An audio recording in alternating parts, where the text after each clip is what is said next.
Magandang gabi sa inyong lahat, mga ka-amazing. Narito na naman tayo sa isang panibagong nakakakilabot at katatakutang kwento na siguradong kikiligin ang inyong mga balahibo. Kaya humanda na kayo, mga ka-amazing. Ang pamagat ng ating kwento ngayong gabi ay Gabing Duguan sa Sitio Saligsig. Simulan na natin, mga ka-amazing. Isang madilim na gabi sa Sitio Saligsig, isang liblib na baryo sa bundok ng Quezon Province. Ang katahimikan ng lugar ay tila pinunit ng sunod-sunod na alulong ng mga aso. "Tol, narinig mo yon?"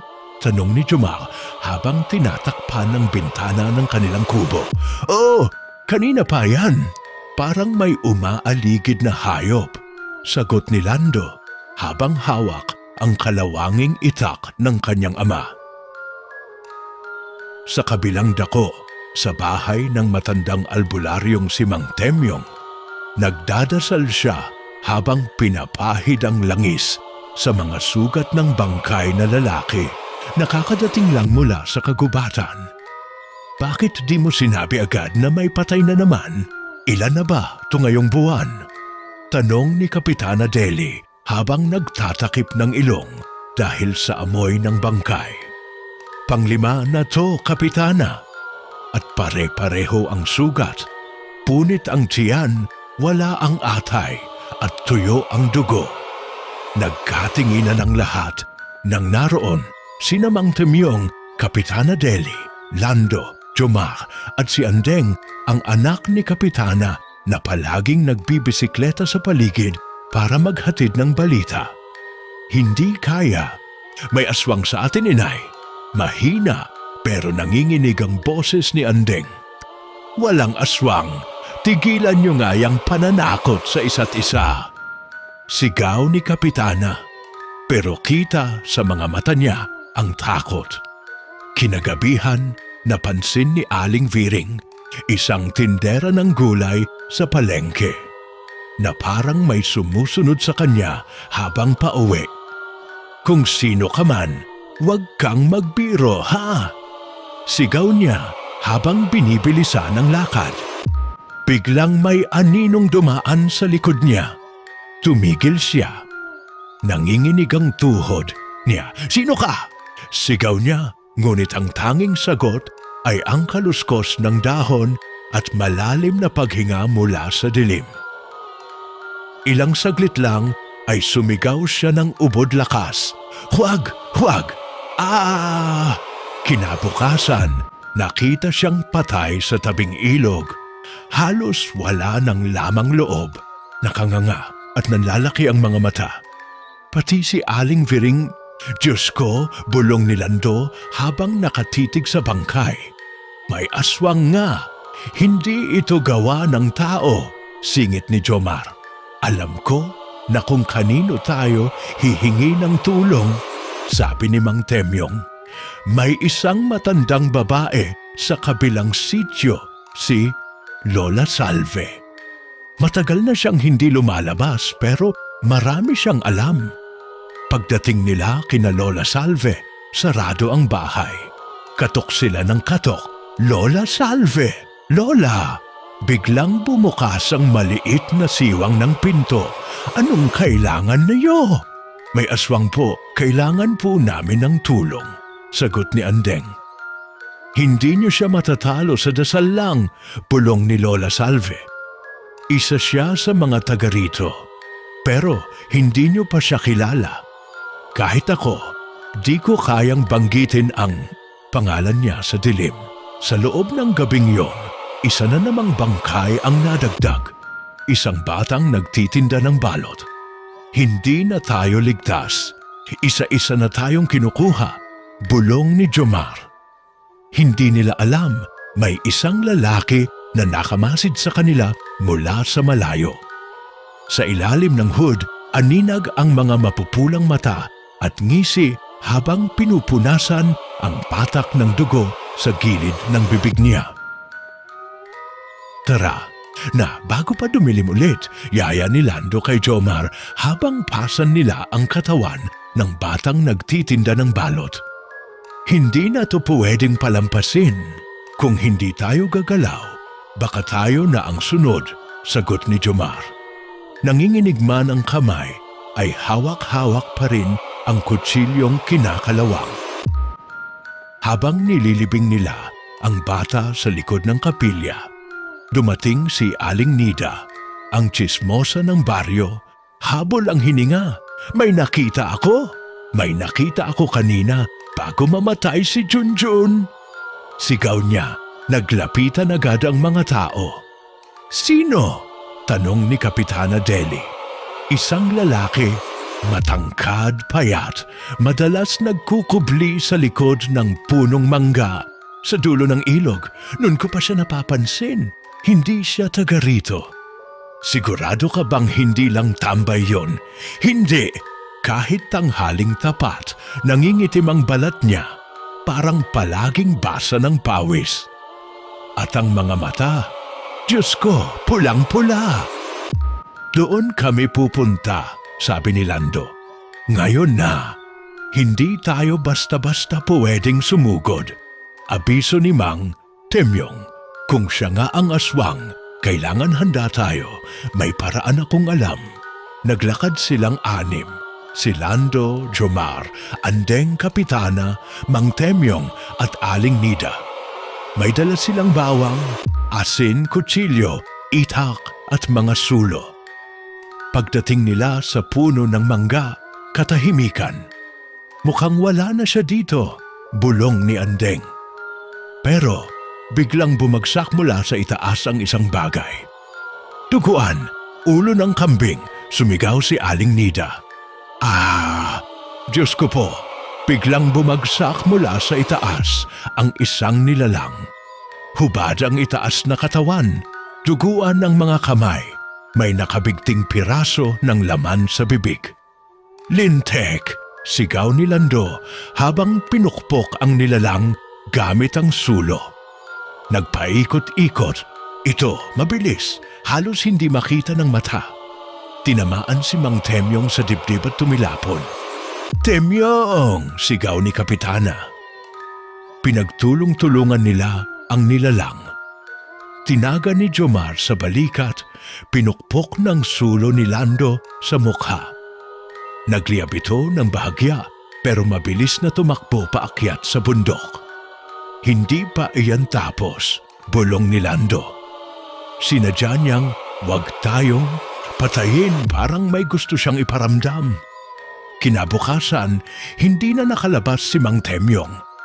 Natagpuan siya ng kanyang apo sa loob ng bahay, nakahandusay, walang mata, at may nakasulat sa dingding gamit ang dugo. Susunod na kayo. Papatayin tayong lahat nito.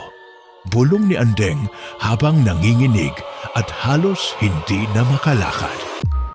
Sa gitna ng dilim ng gabi, isa pang sigaw ang pumunit sa katahimikan. Sa bahay naman ngayon ni Kapitana Deli. Inaay! Sigaw ni Andeng habang sumisirit ang dugo mula sa leeg ni Kapitana Deli na halos mapugutan ng ulo. Nakahandusay ito sa sahig, nangingisay habang ang dingding ng kanilang bahay ay may sulat na naman, isa na naman. Nagkakagulo ang buong baryo. Sa gitna ng palengke, sumisigaw ang mga tao. May aswang nga! Pati si Kapitana, pinatay na. Umalis na tayo rito. Delikado na. Nakita ko yung nilalang kagabi. Parang tao pero ang mga mata pulang-pula. Hindi yun normal. Samantala, nagtipon-tipon sina Lando, Jomar at Aling Nida sa bahay ni Mang Temyong na ngayon ay isang lumang altar na lang ang naiwan. Kailangan nating wakasan to. Mariing sambit ni Lando. Kung hindi tayo lalaban, ubos tayo. Bumabalik siya gabi-gabi. Para bang may sinusunod siyang bilog ng buwan, ani Jomar. 3 gabi na ang lumipas mula nung unang bangkay. Baka ngayong gabi, lalaban siya ulit, sabi ni Aling Nida, habang dinudurog ang asin at bawang sa isang palanggana. Ngayon, din tayo gagalaw. Hahanapin natin ang pinagtataguan niya. Sagot ni Lando. Lumabas sila habang lumulubog ang araw. Sa dulo ng baryo, may isang kuweba na laging iniiwasan ng mga taga-sityo sa Ligsig. Ang buho ng Lumbay. Noon pa man ay may mga alamat na tungkol dito. Pero ngayon lang nila ninais na lapitan. Habang papasok sila sa loob, amoy bulok na karne at sariwang dugo ang bumalot sa hangin. May mga buto rito. Bulong ni Andeng habang dinadampotang isang maliit na bungo ng bata. Sa mas malalim na bahagi ng kuweba, may narinig silang malalim na pag-ungol. Unti-unting umalingaw-ngaw sa buong loob ang tunog ng mga kuko na kumakaskas sa bato. Lando, bulong ni Jomar, nanginginig ang tinig. Parating na siya. Biglang sumulpot mula sa dilim ang nilalang. Mas malaki ngayon, mas gutom, at mas mabangis. Mabilis nitong sinunggaban si Aling Nida. Napasigaw siya ngunit agad siyang napatahimik nang kagatin ang kanyang leeg at durugin ang kanyang mukha sa bato. Puts ngina mo! Sigaw ni Lando habang sinaksak ito sa tagiliran. Ngunit kahit tadtad ng saksak ang aswang, parang wala lang ito. Pinagbagsakan si Lando ng isang malakas na sampal na nagpabagsak sa kanya sa lupa. Si Jomar naman ay binuhusan ng asin at bawang sa nilalang pero tawa lang ang isinukli nito. Tila ba kinatuwa pa nito ang hapdi? Tulong! Tulungan niyo kami! Sigaw ni Andeng habang pilit nilalabas si Lando. Hindi nila alam, may isa pang mata ang nakamasid mula sa dilim ng kuweba. Isa pang pares ng pulang mata. Isa pang aswang. Dalawa sila. Putungina. Halos hindi na makapagsalita si Jomar habang hinahatak si Lando palabas ng kuweba. Si Andeng, takot na takot, umiiyak habang binabasa ng dugo ang kanyang tsinelas. Lando, gumising ka! Lando! Sigaw niya habang sinampalang pisngi ng dugo ang binata. Nang makalabas sila sa bungad ng kuweba, biglang huminto ang dalawang aswang sa loob. Hindi sila lumabas. Hindi sila sumusunod sa labas. Bulong ni Andeng, baka may hindi sila pwedeng gawin kapag may araw pa kahit papano. Sagot ni Jomar, habol ang hininga, nanginginig at may dugo sa kanang braso. Babalik tayo, pero kailangan natin ng tulong. Sabi ni Lando habang pilit bumabangon kahit sugatan ang likod at may napilayang paa. Hindi pwedeng tayo-tayo lang. Nagpunta sila kay Mang Crispin, ang dating sundalo na may koleksyon ng lumang armas sa kanyang lumang bahay sa tabi ng gulod. Matagal ko nang alam na may hindi tama sa sityo sa Ligsig, ani Mang Crispin habang nililinis ang baril na kinakalawang na. Nung kabataan ko, may nawala na ring mga bata rito. Pero pinatahimik kami ng mga matatanda noon. Matanda na ako, wala na akong pakialam kung anong lihim ang tinatago ng sityo. Kung ito ang huling gabi ko, isasama ko ang halimaw na yan. Nagtipon sila ng grupo, sina Lando, Jomar, Andeng at Mang Crispin.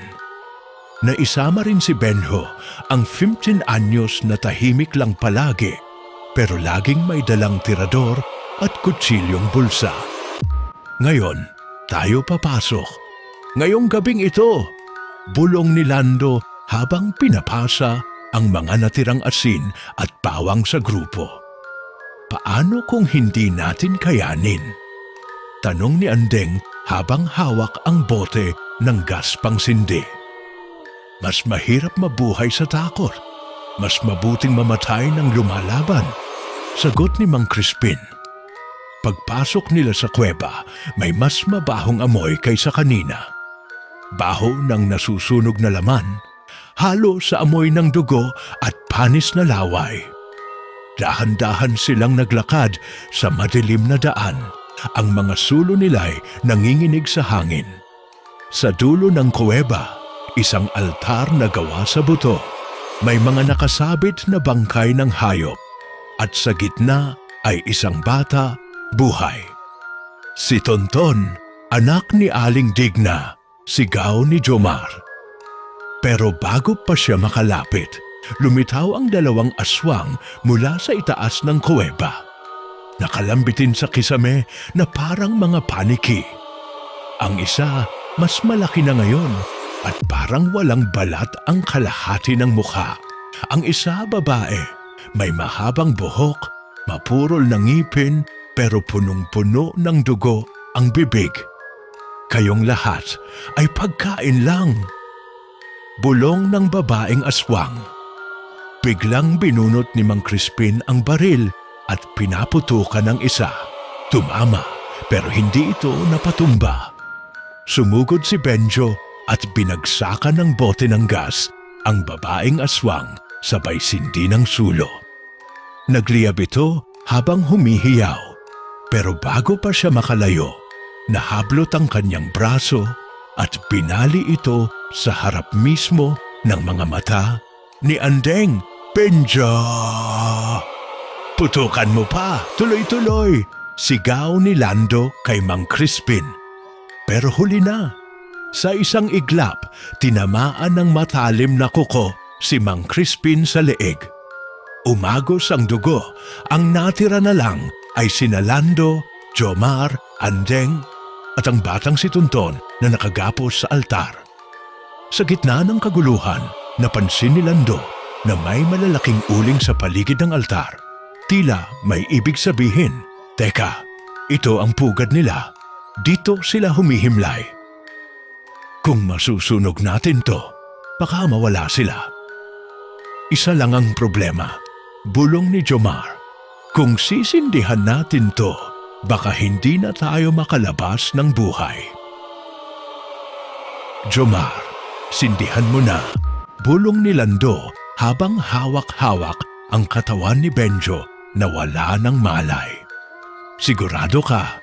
Nanginginig na tanong ni Jomar habang nilalapit ang sindi ng posporo sa basang tela na sinawsaw sa gasolina. Wala na tayong ibang paraan. Kailangan nating sunugin ang pugad. Kapag nabuhay pa sila, ubos ang buong sityo. Napatingin si Andeng kay Tonton. Nakagapos pa rin at umiiyak. Kailangan nating mailigtas si Tonton bago sumiklab ang apoy. Tumakbo si Andeng palapit sa altar habang hinaharangan ni Lando ang lalaki at babaeng aswang gamit ang itak na puno ng asin. Dito kayo, hindi nyo kami madadala ng tahimik. Nagngit-ngit ang aswang, tumalsik ang laway sa sobrang galit. Tinadyakan siya ni Lando sa tiyan at sabay inundayan ng saksak sa tagiliran. Sumigaw ang nilalang at sumugod, pero sinalubong siya ng apoy. Sinindihan na ni Jomar ang paligid. Pumutok ang isa sa mga bote ng gas, sabay likha ng mataas na apoy sa loob ng kuweba. Bilis, Andeng! Bilis! Sigaw ni Jomar habang sumasaklolo kay Tonton. Nang makawala ang bata, nagsimulang gumiba ang loob ng kuweba. Nag-uumpugan ang mga bato, bumubulusok ang init. Ang mga aswang na babalot ng apoy, nagsisisigaw habang unti-unting natutunaw ang laman sa katawan nila. Pero sa huling saglit, bago sila makalabas, isang malaking piraso ng bato ang bumagsak at tumama sa balikat ni Lando. Napasigaw siya, tumilapon. Lando! Sigaw ni Andeng habang hinahatak siya ni Jomar palabas. Umalis na kayo! Sigaw ni Lando. Ako na lang, basta tapusin niyo to.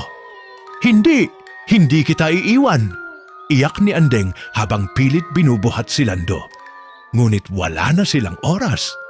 Pumutok pa ang isa pang bote ng gas at sumiklab ang hangin sa paligid. Isang malakas na pagsabog ang lumamon sa loob ng kuweba. Kasabay ng pagsara ng pasukan nito dahil sa gumuhong mga bato.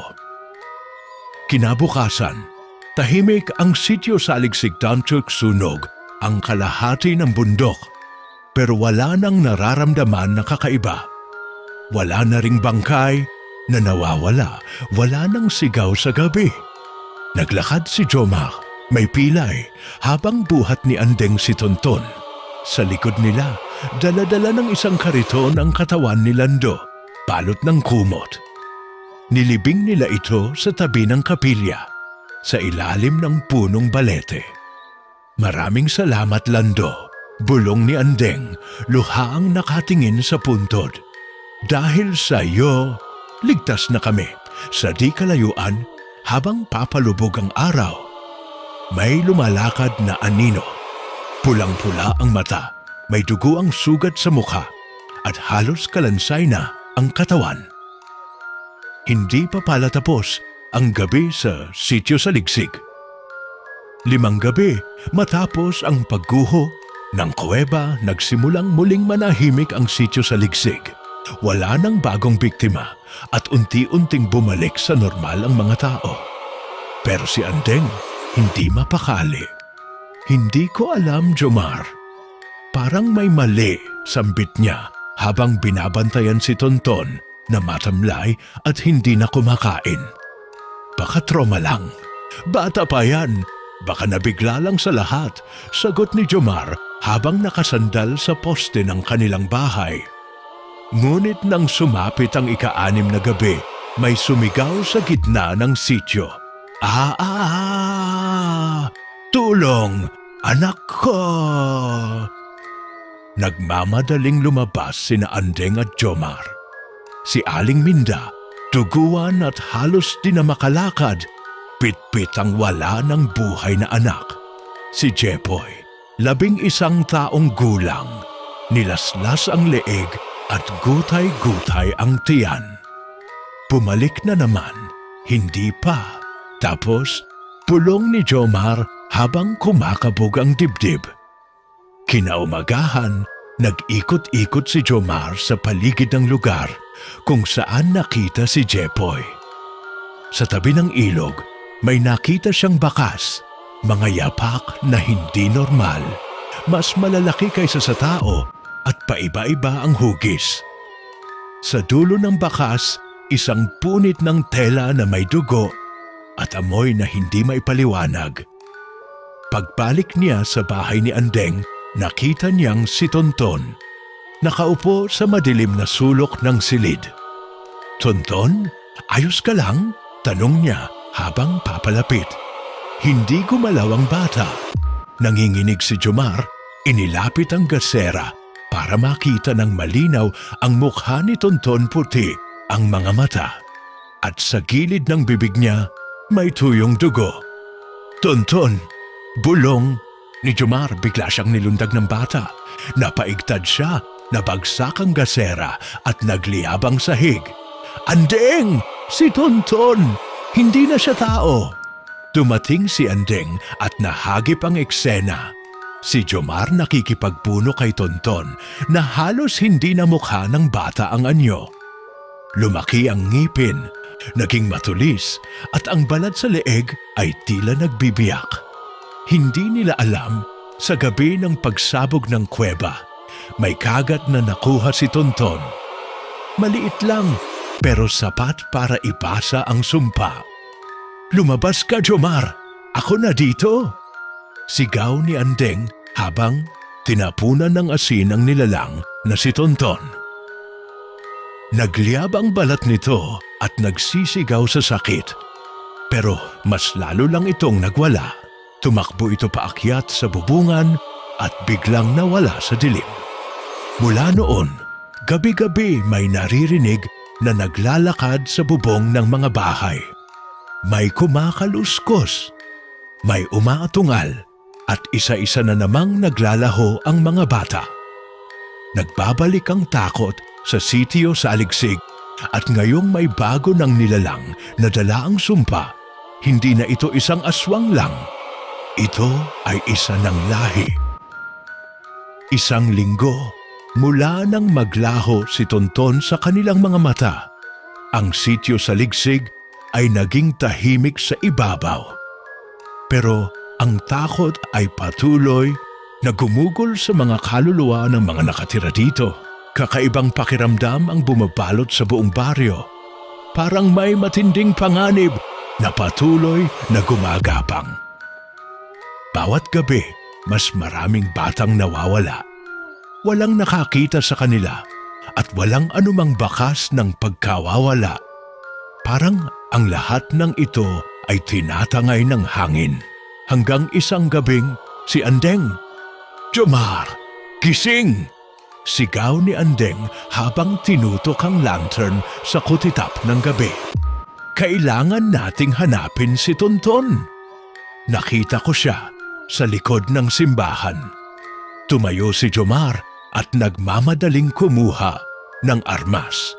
Kasama si Andeng, sinundan nila ang matalim na yapak na dinala ni Tonton sa mga pader ng simbahan. Umabot ito sa likuran ng malaking puno ng balete sa tabi ng simbahan. Paglapit nila, may narinig silang mahihinang pag-ungol at isang katahimikan na pumalibot sa paligid. Tinutok nila ang mga mata sa ilalim ng puno. Doon, nakita nila ang isang madilim na anino na parang sumisipsip sa kahoy. Tonton, mahina ang tinig ni Andeng, ngunit ang batang iyon, hindi na siya si Tonton. Ang mga mata nito ay parang mga pulang ilaw na sumisikat sa dilim. Ang katawan ay pumayat at may mga kaliskis na nagsimulang lumitaw sa balat. "Hindi na siya ang anak ko," bulong ni Aling Minda mula sa likuran. Lumapit siya ng tahimik, bitin ng mga salita. "Sumpa na, wala nang magagawa, Aling Minda." Bulong ni Andeng, ang kanyang mga mata ay puno ng takot at pagkabigla. Si Aling Minda hindi na rin kaya pang kontrolin ang kanyang kalungkutan. Ang kanyang mga mata ay nagsimulang magbuhos ng luha. Ang mga bata na kinuha niya, sila'y magiging bahagi ng kanya. Hindi nila kayang lumaban. Kapag hinawakan na sila ng aswang, babalik sila bilang mga hindi tao. "Ano ang ibig mong sabihin?" tanong ni Jomar. "Gusto ko na silang tulungan, Andeng, pero baka huli na para sa mga bata. Kailangan mong tapusin ang lahat ng ito habang may pagkakataon pa. Kung hindi, mawawala tayong lahat." Ngunit bago pa sila makapagsalita, isang mabagsik na alingawngaw ang umabot sa kanilang pandinig. Tumakbo ang tatlo, ngunit pagdating nila sa kanto ng simbahan, nakita nila ang isang grupo ng mga batang hindi makilalang mga mukha. Puno ng mga sugat, may mga pangil sa bibig, at ang mga mata, mga pulang mata. Ang mga batang ito, sila ang mga nawawala. Ang leader nila, ang batang si Tonton, tumayo sa gitna ng grupo. Ang mga mata ay kumikislap at ang bibig ay puno ng dugo. Wala nang takas, uni Tonton habang nagsimulang gumalaw ang mga batang aswang sa paligid nila. "Pwes, hindi na kami tatakas!" Sigaw ni Jomar habang sumugod siya sa harap ni Andeng. Sabay lumikha ng balwarte gamit ang asin at bawang. Pero mabilis na kinuha ng bata ang palakol, itinaas at binagsak sa direksyon ni Jomar. Pumait ang lahat ng paligid. Ang mga batang aswang ay nagsimula ng magsayaw sa paligid. Nililibak ang takot ng mga matatanda at bata. Puno na ng kasalanan ang mga bata. Bulong ni Aling Minda habang sinisindihan ang isang malaking kahoy na tinusok ng mga kagat. Nais ko lang na magtapos ang lahat. Labanan ang mga aswang sa gabi ng Sitio Saligsig. Ngunit hindi lamang si Tonton ang nasa likod ng mga pangyayaring ito. Isang pinuno ng madilim na nilalang ang nagmamasid at nagbigay utos. Isang nilalang na hindi lang basta aswang, kundi isa ng sinaunang salot ng lugar. Walang makakatakas. Sigaw ni Tonton na ngayon ay tumalikod at sumugod sa dilim kasama ang kanyang grupo. Ang gabi sa Sitio Saligsig ay puno ng takot at ang mga alingawngaw ng mga bata na nagiging aswang ay patuloy na bumabalot sa lahat ng sulok. Tumakbo si Jomar at Andeng, hindi alintana ang mga sugat at pagod. Kasunod nila si Aling Minda, bitin ang hininga, ngunit may isang desisyon na buo na sa kanyang isip. Aling Minda, saan tayo pupunta? Tanong ni Andeng habang nagmamadali silang sumusuong sa madilim na daan. May isang lugar, malalim sa kabundukan. Isang matandang pare. Siya lang ang makakatulong sa atin. Sagot ni Aling Minda. Ang mga mata ay puno ng pag-aalala. Sa loob ng mga oras na iyon, ang Sitio Saligsig ay nagsimulang magbago. Ang mga batong nadaanan nila ay may kakaibang amoy. Ang amoy ng dugo at pagkamatay. Bawat bahay na kanilang nadaanan ay naglalabas ng kakaibang lamig. Parang may mga mata sa bawat gilid, nagmamasid, naghihintay. Nang makarating sila sa isang lumang simbahan na matagal nang abandonado, tumigil sila sa harap ng isang pinto na puno ng alikabok. Basta, mag-ingat kayo, sabi ni Aling Minda habang binuksan ang pinto. Ang loob ng simbahan ay dilim na sinisilip lamang ng mga ilaw mula sa mga kandila. Isang matandang pare ang naglalakad sa kabila ng altar. Ang pangalan niya ay Padre Martin. Isang matandang pare na sa mga kwento ni Aling Minda ay may alam sa mga lihim ng Sitio Saligsig. Aling Minda, anak ko, at ikaw, mga batang ito, malumanay, nasabi ni Padre Martin. Alam kong nandyan na ang mga aswang. Huwag kayong mag-alala. Ang mga ito ay hindi basta nilalang. Sila ay isinumpa ng isang sinaunang nilalang. Padre, paano namin sila mapapahinto? Hindi na kami makahinga sa takot. Bulong ni Jomartrom Padre Martin ay yumuko at nagsimula ng magdasal. Ang mga mata ay nagsimulang magliwanag habang ang kanyang mga kamay ay binabasbasan ang mga sugatang katawan ng mga naroroon. Ang mga aswang na ito ay hindi simpleng nilalang, paliwanag ni Padre Martin. Sila ay pumasok sa mundong ito hindi sa kanilang kagustuhan, ngunit may isang malupit na nilalang na nagbigay sa kanila ng sumpa, ang Haring Aswang. Ano? Haring Aswang? Gulat ni Andeng, hindi makapaniwala. Oo, sagot ni Padre Martin. Siya ang pinagmulan ng lahat ng aswang sa Sitio Saligsig. Siya ang unang sumumpa sa mga kaluluwa ng mga bata, kaya't ang kanilang katawan ay nagiging aswang. Tanging ang isang matinding ritual ang makakapigil sa kanya. Padre, paano natin siya mapapahinto? Tanong ni Jomar, ang pag-asa ay nagsimulang magliwanag. Maghahanap tayo ng mga sinaunang piraso na itinago sa loob ng simbahan. Tanging ang mga piraso na ito ang makakapagpatigil sa Haring Aswang. Sagot ni Padre Martin. Naghanap sila sa loob ng simbahan. Ang bawat sulok ay puno ng mga alikabok at mga lumang aklat. Pero sa ilalim ng altar, natagpuan nila ang isang malalim na kahon na naglalaman ng mga piraso ng sinaunang kristal at mga pako ng kabayo na may mga simbolo ng proteksyon.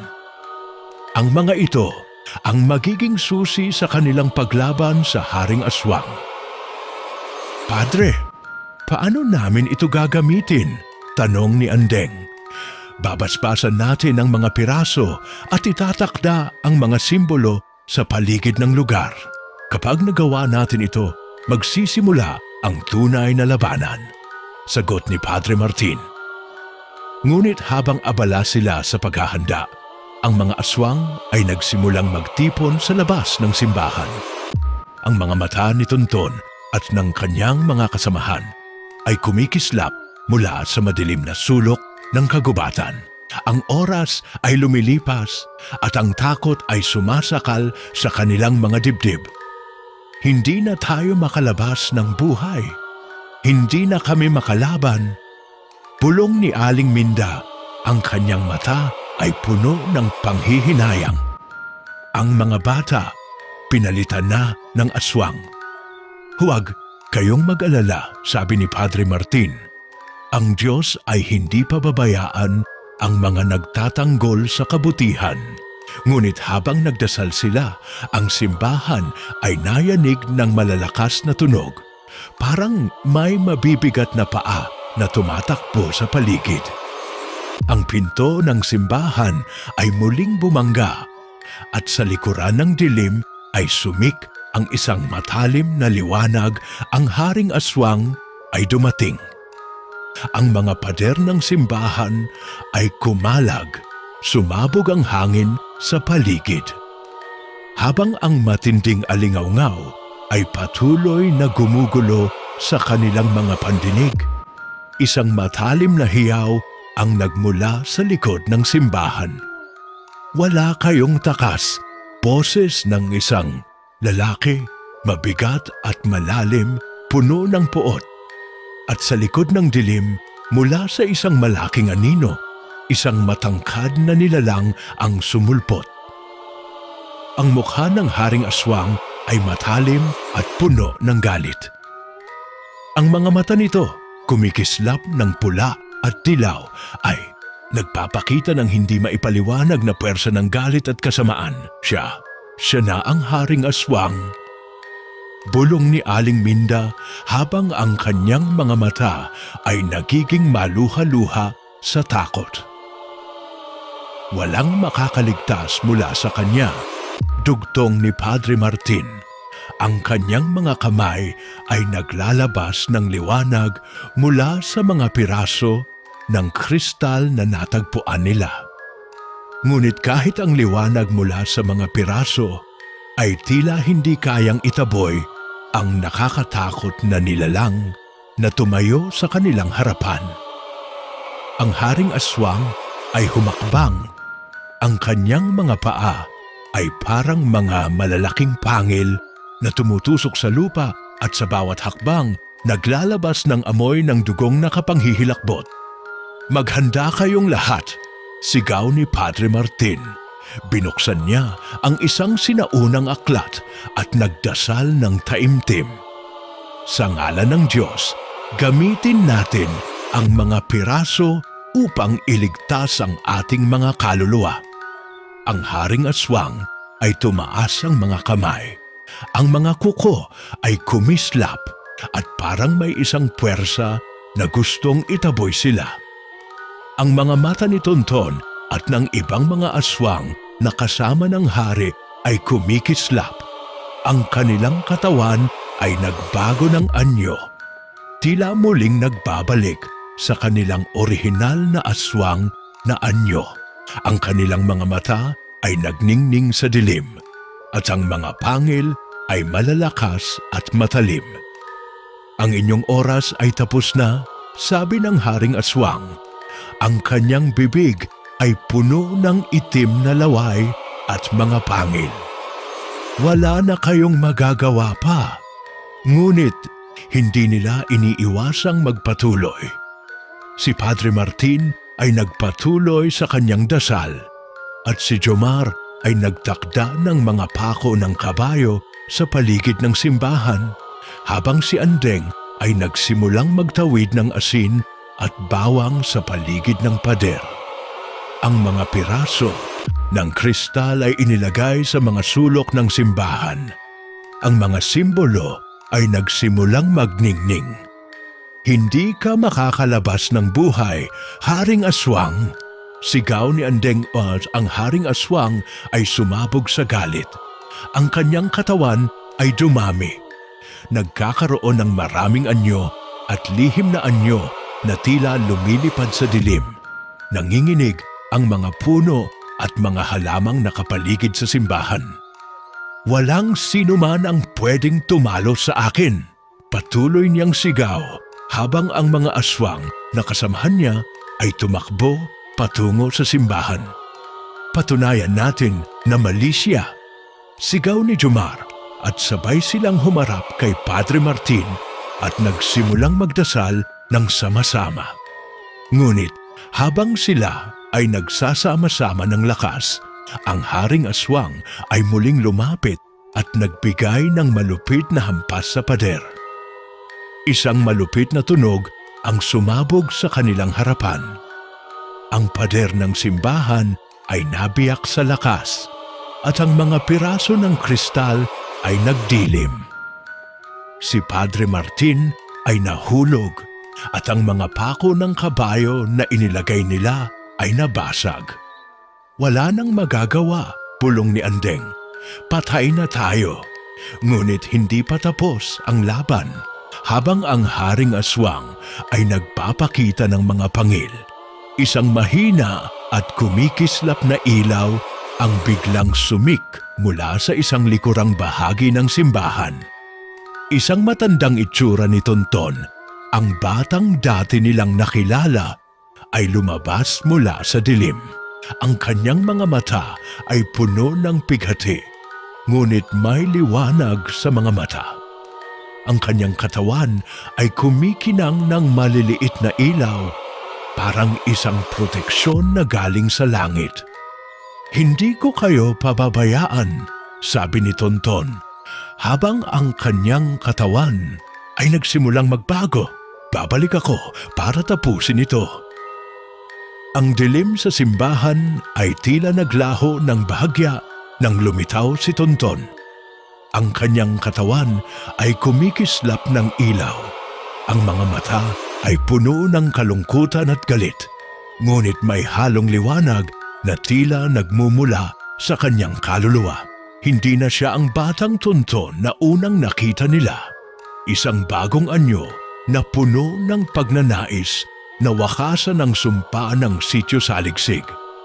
"Tonton, ikaw ba ito?" tanong ni Andeng. Ang mga mata ay puno ng pag-asa. "Oo, Andeng," sagot ni Tonton. Ang kanyang boses ay tila may ibang kahulugan. "Wala na akong magagawa sa nangyari, ngunit maaari kong tapusin ang sumpa na ito. Tutulungan ko kayo." Ang Haring Aswang na nakatayo sa kabila ng simbahan ay napansin ang pagbabago sa batang iyon. "Tonton, ano ang ginawa mo? Huwag mong gawing kaaway ang sarili mong lahi," sigaw ng Haring Aswang. Ngunit ang matinding liwanag mula kay Tonton ay nagsimulang magdulot ng pagbabago sa paligid.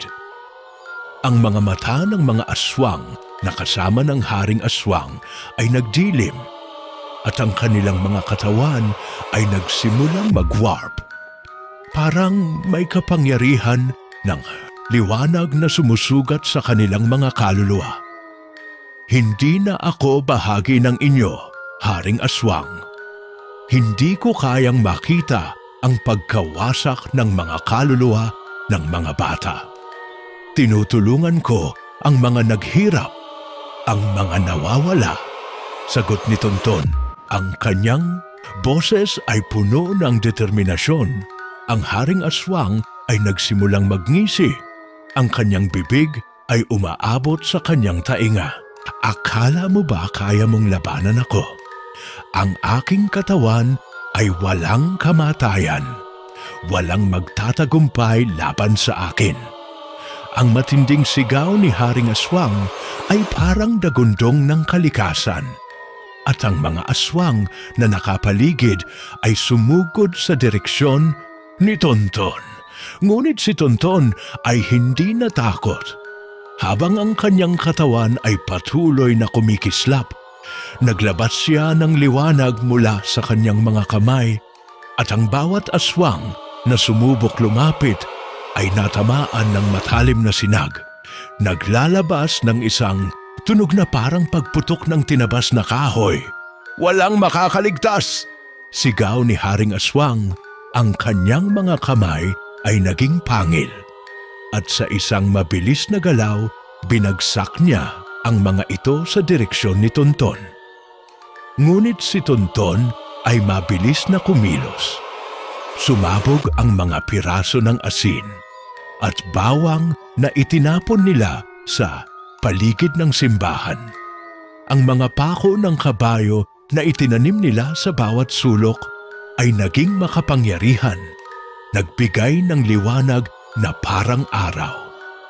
Ang Haring Aswang ay napatigil sa gitna ng simbahan, naglalabas ng malalakas na ungol. Parang umaabot sa langit ang kanyang galit. Ang mga piraso ng sinaunang proteksyon, sigaw ng Haring Aswang, habang ang katawan nito ay nagsimulang magbago. Nagkakaroon ng mga bitak at lumalabas ang itim na usok mula sa kanyang mga mata. Hindi ko nahahayaang magpatuloy pa ang kasakiman mo, Haring Aswang. Sabi ni Tonton, ang mga mata ay puno ng liwanag. Sa bawat hakbang niya, ang mga aswang ay natutumba at ang kanilang katawan ay bumabalik sa pagkaabot sa dilim ng gabi. Padre Martin, tulong! Sigaw ni Andeng habang ang mga piraso ng kristal ay patuloy na naglalabas ng liwanag. Si Padre Martin na nasa kabila ng altar ay nagsimulang magdasal ng malakas. Ang kanyang mga kamay ay umaabot sa mataas na langit. Sa ngalan ng Diyos, tulungan mo kami. Patawarin mo kami sa mga pagkakamali. Iligtas mo ang mga kaluluwang nawawala. Habang ang mga aswang ay natutumba at ang Haring Aswang ay nagbabalik sa pinagmula ng dilim, isang huling sigaw ang umabot sa kanilang pandinig.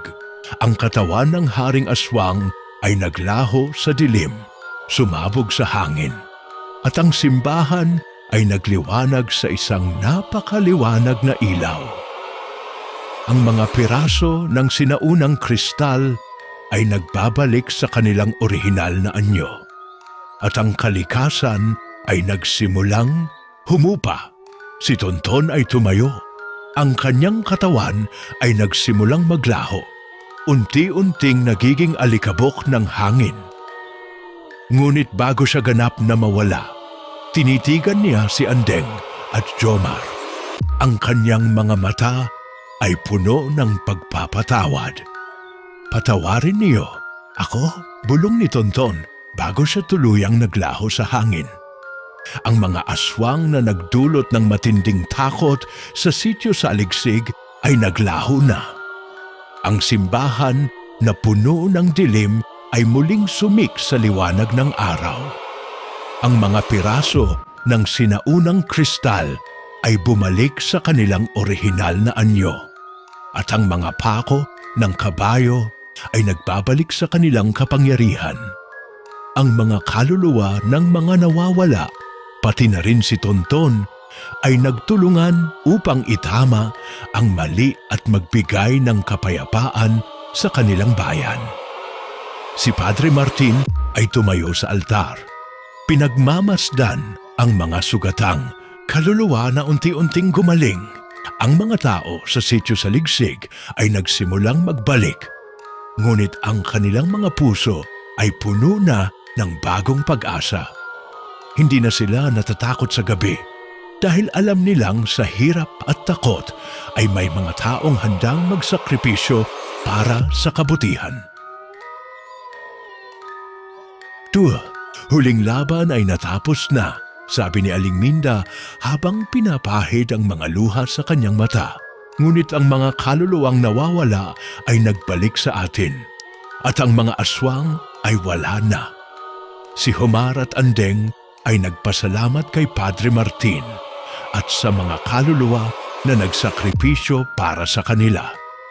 Ngunit sa kabila ng lahat ng ito, alam nilang magkaisa ang buong sitio Saligsig at hindi na muling babalik ang takot na iyon. Ang tunay na lakas ay nasa pagtulong sa isa't isa, sabi ni Andeng. Iyon ang natutunan ko mula kay Tonton.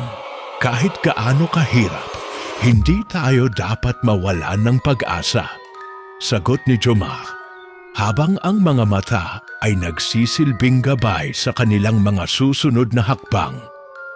Ang araw ay sumik at ang mga ulap ay naglakbay, nagbigay ng bagong simula sa sitio Saligsig. Ang mga bata ay muling nagsimulang maglaro, ang mga tao ay muling nagsimula sa kanilang buhay, at ang mga kaluluwa ng mga nawawala ay natagpuan ang kapayapaan. At dyan na po nagtatapos ang ating kwento, mga ka-amazing. Sa bawat pagsubok, may mga sakripisyo at kalungkutan. Ngunit sa gitna ng dilim, laging may pag-asa at liwanag. Ang kwento ng Sitio Saligsig ay nagpapaalala sa atin na ang tunay na lakas ay hindi lang sa pakikidigma, kundi sa pagtutulungan at pagmamahal sa isa't isa. Huwag matakot sa mga hamon ng buhay dahil sa bawat laban may bagong pagkakataon na magtagumpay. Paalaala mula sa Amazing ITV Fusion and Tagalog Stories. Maraming salamat sa pagtangkilik at pagsama sa kwentong ito, ka-amazing. Kung nagustuhan mo ang kwentong ito, huwag kalimutang mag-like, mag-share at mag-comment. Mag-subscribe na rin sa aming YouTube channel, Amazing ITV Fusion and Tagalog Stories.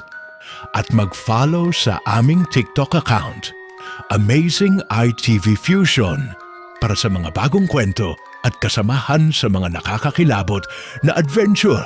Hanggang sa susunod na kwento, ka-amazing. Paalam!